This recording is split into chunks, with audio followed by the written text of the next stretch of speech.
Robert Plank Show, episode 333. Buy existing money producing businesses to shortcut your path to passive income with Property Shark Ace Chapman.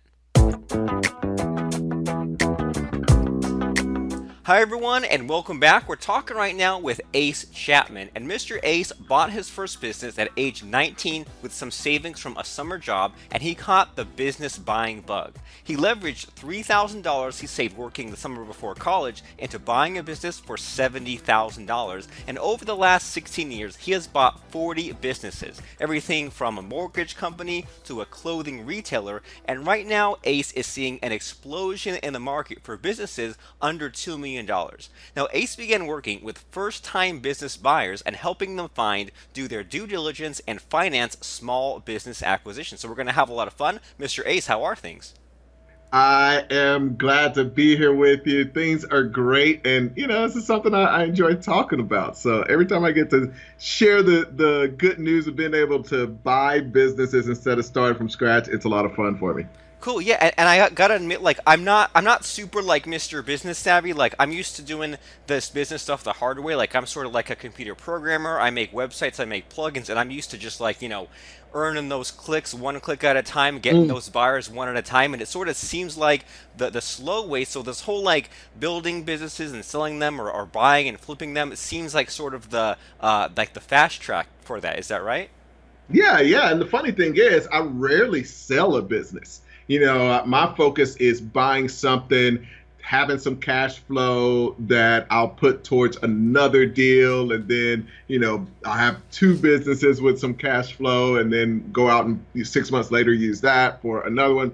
And so it's really this whole thing of building a diversified portfolio. I'm a very big believer that everybody's main source of income is going to disappear. Like every source of income disappears. Even if you build a blue chip Fortune 500 company, those things will go away. I mean, the Fortune 500 now is totally different than the makeup 100 years ago. So when I'm looking at doing these deals, it's not so much about getting something and having an asset play. It's more about diversifying my income so that, as we all know, as entrepreneurs, our businesses are constantly going up and down.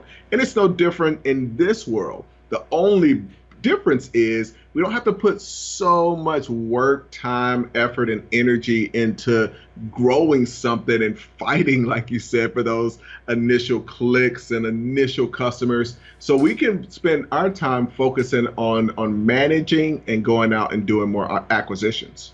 Oh, cool. Well, that sounds like a lot of fun. And I kind of like the idea of sort of like, buying something and kind of having it roll on its own, and sort of having that dumb money just sort of do its thing. And so, I mean, what's the starting point? Like, this whole idea of, buying a business, kind of keeping it running and keeping it around. That sounds like a lot of fun. But I mean, where does someone start? What does someone sort of look into for this sort of thing?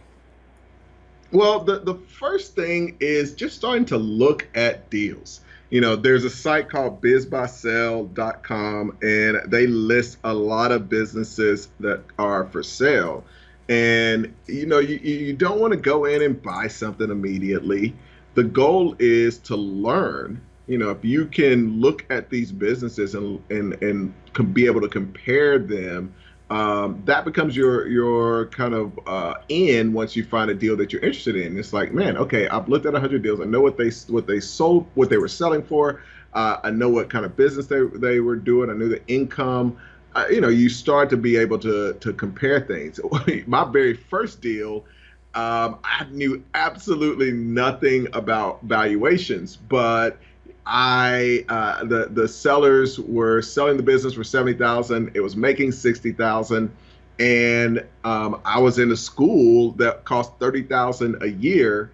So if we were paying 120,000, and they were getting out happy to make 30,000 a year, or just getting a bartending job to make those payments. So I had no idea that really was a great deal, but I knew, like, man, over here I'm paying 120,000 for 30, so I'm paying 70,000 for 60. This sounds like a good deal. So even though I was a broke college kid with $3,000, I'm like, I need to figure out how I can buy this thing so I'm not stuck bartending once I get this degree.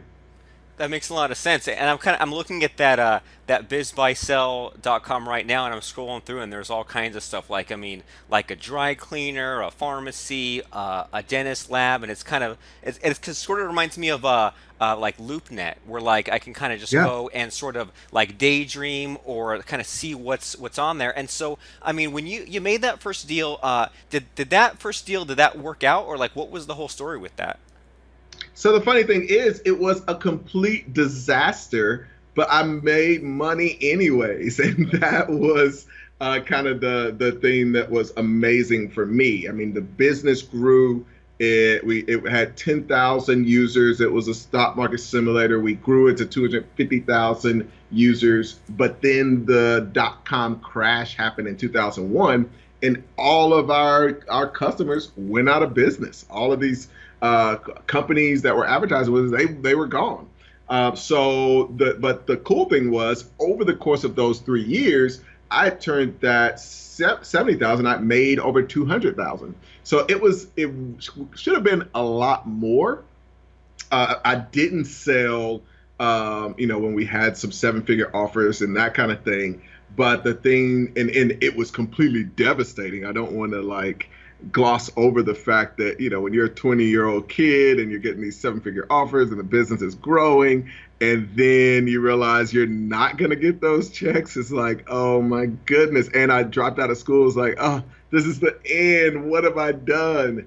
And it took me a while to realize, like, wow, like, but, I made money. I've got savings. That was a profitable deal, even though it crashed and went to zero. So how can I do more things like that and do it in an even smart way? So that was the beginning for sure, but it was by no means as successful as really it could have been and should have been. And the only reason that that's the case, and in so many other assets, when things go wrong, it's devastating, is because of the velocity of equity building with these deals. So in a real estate deal, it's going to take 15, 20, 30 years for that to pay itself off. You get a really great deal, maybe 10. With these deals, I typically will buy them at 2.5 times earnings. That means in 2.5 years, this thing's going to completely pay for itself. And that's what drives down the risk. If you can get all your money back and get 100% return on something within a couple of years, that diminishes your risk greatly. Because guess what? Even if it cuts in half, you're going to get your money back in 4 years, and that's still an amazing return. Or if it goes down to zero after 2 years, at least you got your money back. So it lowers the risk, and you see things like real estate where people get stuck in something and it's been going amazing for 10 years, but then the market goes against them in a big way and they end up in trouble. And so you need something to go so well for so long in some of these other things, and that's what allows you to have something that goes devastatingly against you, and you can still have something that basically the money tripled. Yeah, and that all that logic makes perfect sense, and it sort of goes back to what you were saying a few minutes ago about diversifying, and like if you're only doing real estate or something like that, and the market tanks and you're sort of trapped underwater with those properties, that really sucks. But if you're buying a business that's sort of evergreen or always making money, that's great. And then also money that sort of gets your money back, in 2.5 years instead of 10, 20, 30 years, makes perfect sense. And so when you're looking at these sort of businesses to buy, I mean, how do you narrow down what to get? Like, do you look to get things in like a certain industry, or like, is there anything you sort of look at besides this sort of 2.5 times earnings number? Oh yeah, yeah. There's a lot. We actually have a 92-point checklist that is constantly growing. So there are a lot of things that we look for. Right now, I am focused on internet businesses because I think the multiples have the potential to grow in a very big way in the coming years. But outside of that and the multiple, I'm looking at things like, how long has this thing been around? When was it started? How consistent and dependable are the revenues?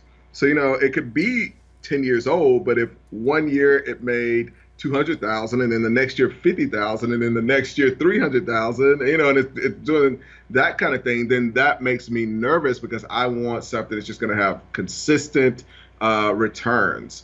Another thing is the systems that are in place in the business. Has that all, because the majority of entrepreneurs have not built businesses.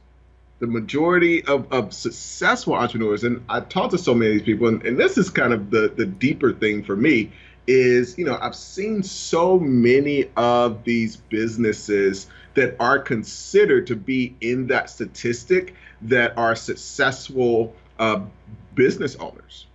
And you look at that statistic, and it's like a lot of people are just going to fail. They're going to get into a business, it's not going to work, they're going to run out of money, and it fails. You have the other people, though, that get in a business and they aren't part of the failure statistic that is really high, but they're a part of the success statistic, and they're not successful. They're pretty miserable. They're working way more than they would in a job. They're making less money than they would be in a job. They're struggling to pull this thing together. Everything depends on them. They don't have really great employees. They don't have great systems in place. It's a business that is a really, really tough thing.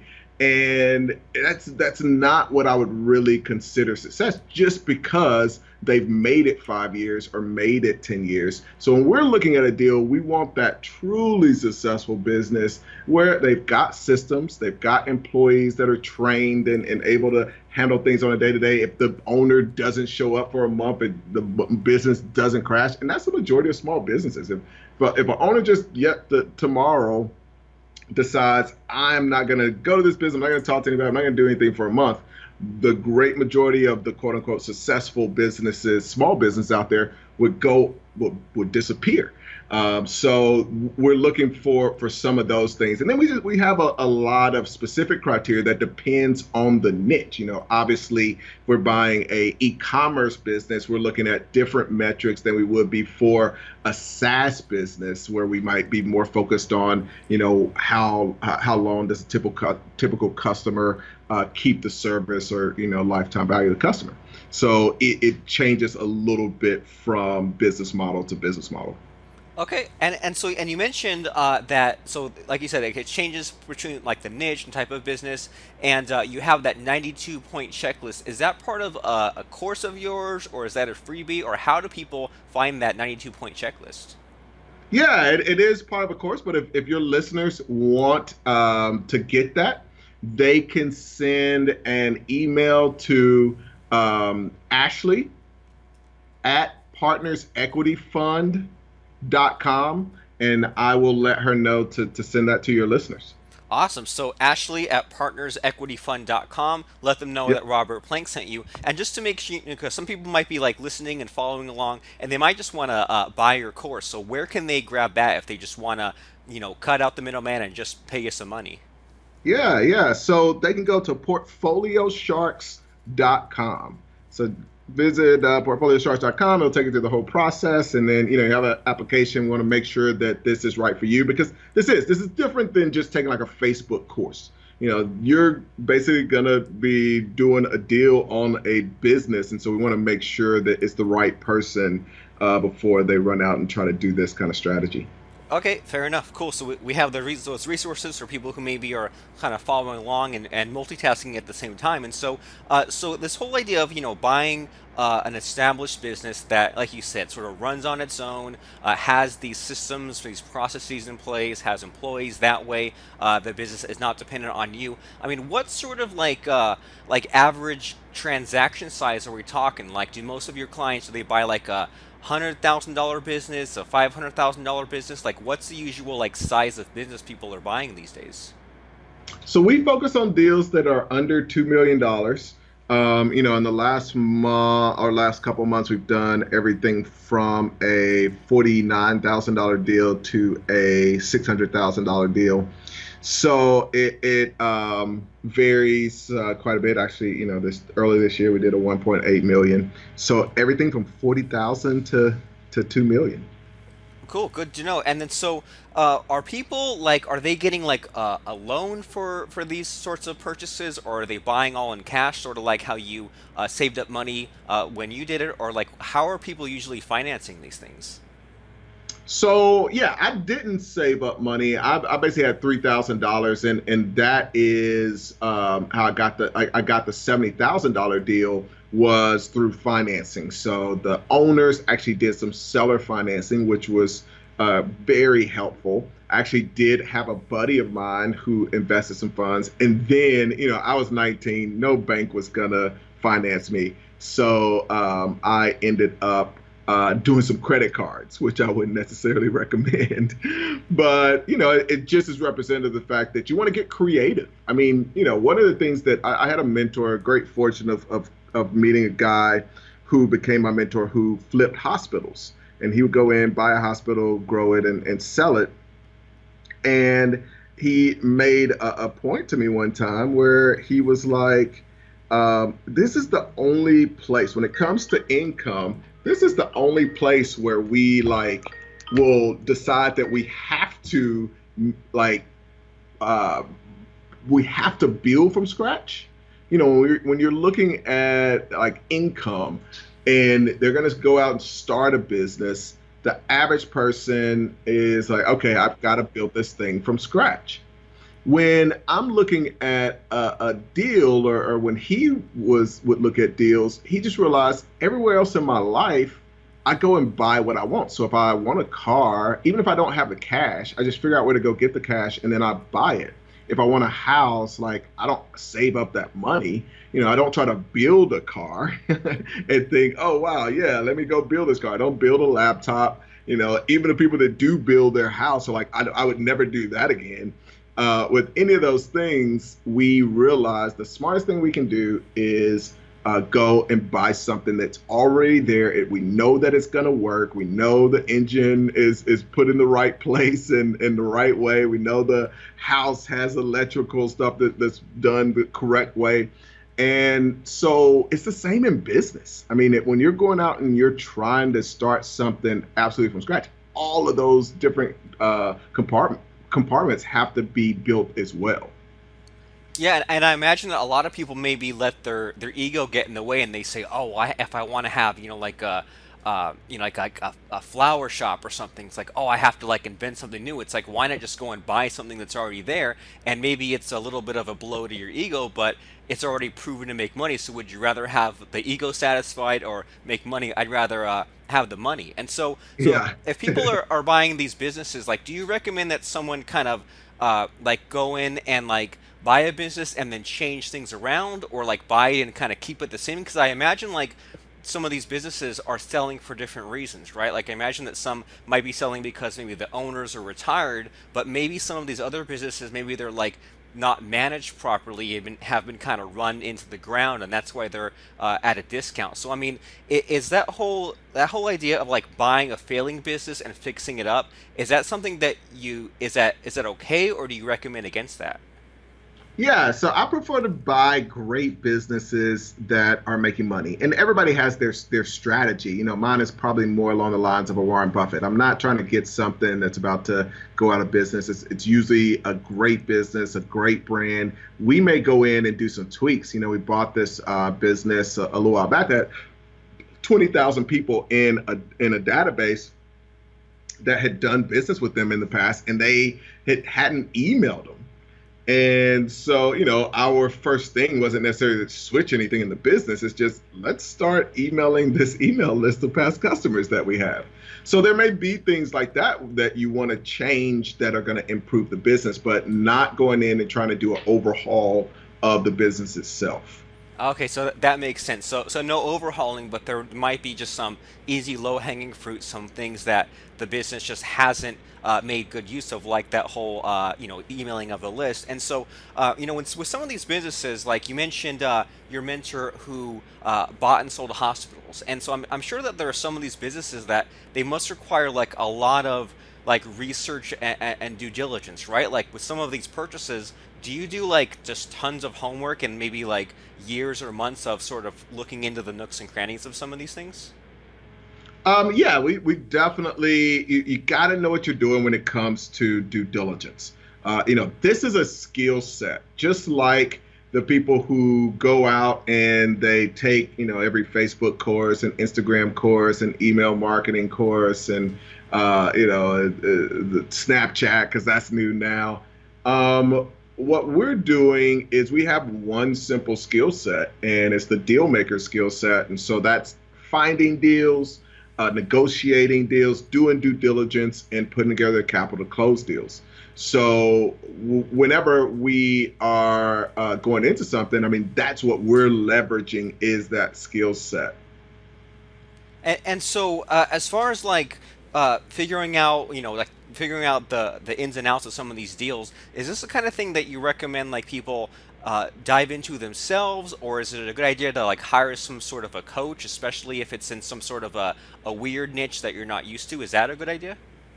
Yeah, that's the thing, and it's the same even with starting a business. You don't really, I get people to come to me all the time that may have even taken a course. I've got a couple of people that are part of the Portfolio Sharks program, and they've spent 50,000, 70,000 on FBA inventory and trying to get a business going and doing some marketing on Facebook to get the initial buys and just all this stuff. They're like, 50 grand is gone because it just wasn't a viable business. And so you can either find somebody to help that really knows what they're doing and will help you one-on-one, or have to, pay tuition, which is trying and failing and trying again.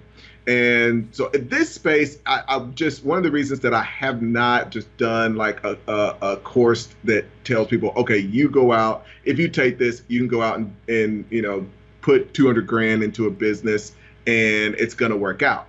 I try to work closely with everybody that we deal with because there are a lot of things to consider, and I look at over 1,000 deals a year and have for about the last 17 years.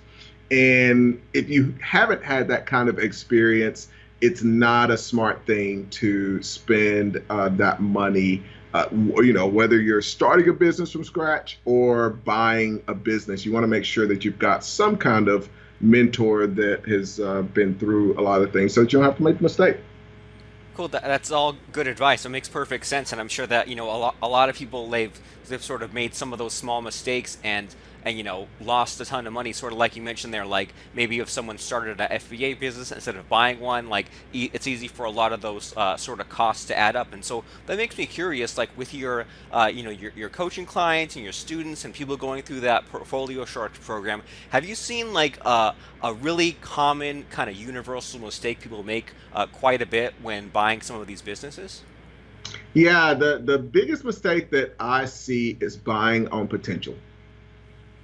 They see something, it's like, oh man, this could be so huge. This is going to be the next Instagram. And they buy it based on what they see because as entrepreneurs, that's what we do. We like see potential and ideas. And so I get people, they go out, they find a deal, they're so excited about it. And then, things don't turn out the way that they were supposed to, and they come back and it's like, why did this happen? And it really is because they're going back into a startup mindset. It really is a whole different way of thinking. So when I'm buying a business, I want to focus on buying that cash flow, make sure that I'm structuring the deal so I protect my capital. And it's a totally different mindset from the way an entrepreneur thinks. And so, right in there, when you said that when you do these deals, you sort of structure them in a certain way to kind of minimize the risk. Can you tell us a little bit about that? Yep. The key is making sure that the amount of money that you put into the deal leaves room for the seller to have something at risk as well. So you can tie the seller in three different ways. One is them keeping some equity in the deal. Another is them having an earnout. And then the last is them having some seller financing.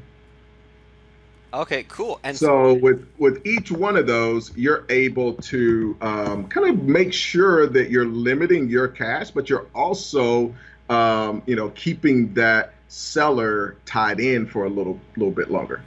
right, and that sounds pretty awesome because that way it's like the all the risk doesn't have to fall on you. Like you can have those different options. So I mean, this is all pretty interesting and sort of along the lines of like you mentioned that you like these businesses that are kind of already booming, that are already have this sort of consistent, dependable income. Off the top of your head, do you have like some sort of like example of like one of these businesses that is like not the sexiest business, but something that Mhm. you've seen like kind of consistently makes money, but people wouldn't normally think of as a business to kind of buy and hold? I've had a couple of those. And one of the random businesses that I just it's kind of a funny story. I've got a business that is still rolling to this day. I probably bought it 9 years ago. It's just a site that's a blog in the home niche. So it talks about different home products. And so this site I really didn't pay much attention to. It was a smaller deal, but it was great. It was making me $800, $900 a month, on a pretty consistent basis.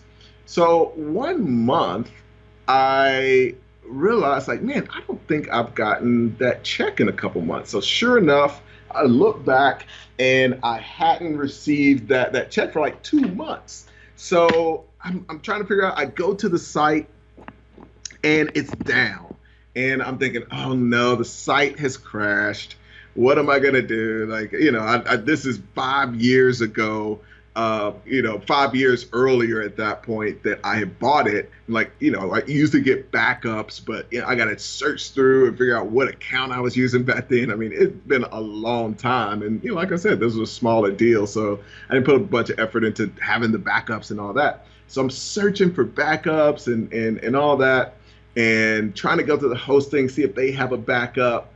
And then one that night, I'm laying in bed and I literally fell asleep. And you know how the subconscious brain is amazing. It's like my subconscious was like, "You idiot. You had not renewed the domain name." Oh So I no. jump out of the bed. I run to my computer just knowing, like, man, this thing. And the truth is, too, I had gotten my money out of it. I bought it at like a 1.5 times earnings. It made money for 5 years. So, like, part of me was like, this is annoying, but I made 3 times my money on it, and I can't complain too much. But I'm like, I know this domain. People are always hunting for good domains. I knew it was going to be taken. So I was shocked when it was available. But the next thing was, I'm sure this thing has been de-indexed. It hadn't been there for 2 months. So we get the site, send it over to my web guy, we get it back up and running. And sure enough, there's not much traffic coming in the first few days. But then within a week, this thing was making what it was before, and I could not believe it. So yeah, just you would never think that a little blog could consistently make $1,000 a month for now like 9 years. And that was one of those where even after me making a silly mistake like that, it came back and was up and running. So yeah, even with those mistakes, you're back up and running. And what I sort of hear from that story is that I mean, sometimes you get lucky, and if you don't think you're lucky enough, well, then why not put more stuff out there? Why not buy and sell more businesses? That way, you can kind of increase your odds and like kind of have your own luck. And so this is I really like this idea, and I like everything about it. And so I'm really curious about this portfoliosharks.com website that you have because I mean, it's Uh-huh. easy for us to kind of talk about ideas and kind of throw some tips in there, but I'm sure that a lot of people out there they really want to take this thing seriously. If they want to retire sooner, go on vacation, pay for the kids college, whatever. More money is always better, and I think a lot of people want to jump in on this business buying stuff. So can you kind of tell us about this Portfolio Sharks package you have and what people get inside of it? Yeah. So portfolio stress is all about building a portfolio of deals. I think one of the ways to make sure that you're safe when you do these deals is to diversify. If you get into a diversified portfolio, let's say you've got 4 deals, and even if half of them after a year go to zero, you still end up with about a 34% return. That's higher than anything else out there over the course of 2 years. So it's a really powerful way. And we basically train people on that method. We show them how to build a portfolio that is diversified. Because if you just go out and buy things that aren't truly diversified, that's not going to help you. So this training digs into all the details about that and kind of guides people step by step on how to do it. Awesome. And so, is Portfolio Sharks, is this for any people who want to buy like any business, or is this for buying websites only? Yeah, all I'm doing right now is buying websites. So I'm not doing any offline deals, and I don't like to train people on things that I'm not actively doing. So yeah, I usually don't do any training on offline deals. Okay, and is are online deals better than offline deals? I mean, is it better just because like there's less investment or capital involved, or I mean, I mean I know that you just said that you don't like to train people on something that you're not doing, but like in general, I mean, is one better than the other, or is it just kind of apples and oranges? Yeah, it really is about preference and a personal taste. I mean, it's definitely I've done offline deals. It just is a matter of what I'm doing right now. So I've done 11 offline deals, everything from tanning salons to retail to spas. So yeah, I've done a lot of offline stuff, some real estate stuff, property management, mortgage company. Yeah, but yeah, it's more personal focus. Okay, fair enough. But I mean, it sounds like you've had a lot of fun in these last several years of getting into all these different businesses. And so I'm sort of curious. Do you have anything new and exciting kind of planned for yourself in the future as far as buying some of these businesses, and anything super fun planned in the future?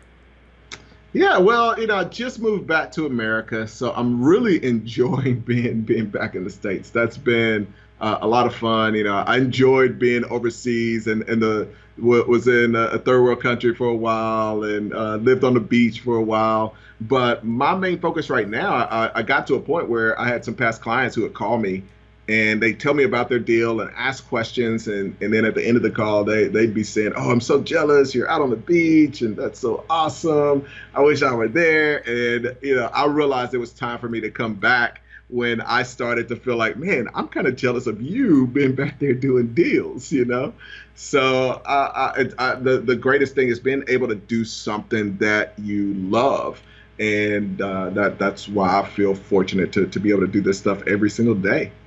Awesome. Sounds exciting, and it sounds like you kind of get that variety, right? Because I mean, it's like if you're at the beach, the states and back home is always there, and if you're back home, the beach is always there. And it sounds like we can Yep, kind of have our cake and eat it too, right? We can do some that's deals, right. go off to the beach, come back, do some more deals, and have a lot of fun. And so, everyone listening right now, if this whole idea of hitting the ground running and buying a business that's already there, so that way you can shortcut the 5 years, 10 years of building it up, you should go and check out portfoliosharks.com. Go there. That's portfoliosharks.com. portfoliosharks.com. Go there, click the Get Access Now button, and fill in your name and email address, and check out Mr. Ace's course and all that fun stuff. And I want to thank you, Mr. Ace, for stopping by and telling us about this great idea of making money, this great idea of buying businesses. And I appreciate all the tips and all the fun stories that you had. And I think that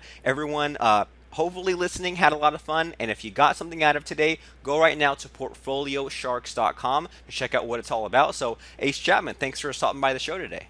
Thanks so much for having me on. Thanks for listening to today's program. Start from the beginning or view past episodes at robertplank.com/episodes.